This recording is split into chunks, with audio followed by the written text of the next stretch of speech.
लोगों का एक दूसरे से नावाकिफ होना। जब फितनों और मुसीबतों की कसरत होती है तो लोगों के बाहमी ताल्लुकात में कमजोरी आ जाती है, हत्ता कि नौबत कता ताल्लुकी और अजनबियत तक पहुंच जाती है। ऐसी सूरत हाल में लोग सिर्फ दुनियावी मसलिहत ही की खातिर एक दूसरे से वाकफियत रखते हैं।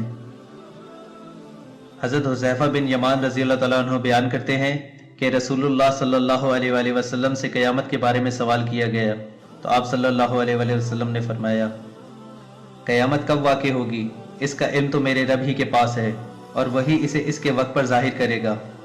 अलबत्ता मैं तुम्हें इसकी अलामात और इससे कबल पेश आमदा हालात की खबर दे सकता हूँ। क़यामत से पहले फितना और हर्ज होगा।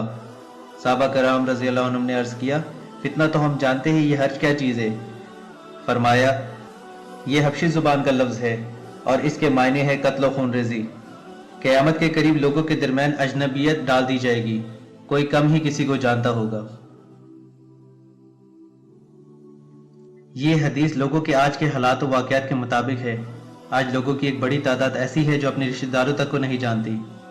इसकी वजह यह है कि आजकल ज़्यादातर ताल्लुकात शख्सी और ज़ाती फ़वाइद की बिना पर इस्तवार किए जाते हैं।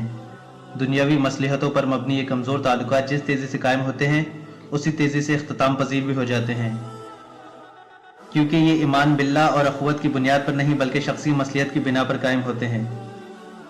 बल्कि आदमी अपनी दुनियावी मसलिहत को देखता है कि अगर इन ताल्लुकात के कायम करने से मसलिहत पूरी होती हो तो वो इन ताल्लुकात को कायम रखता है, वरना बहुत जल्द इनको तोड़ देता है।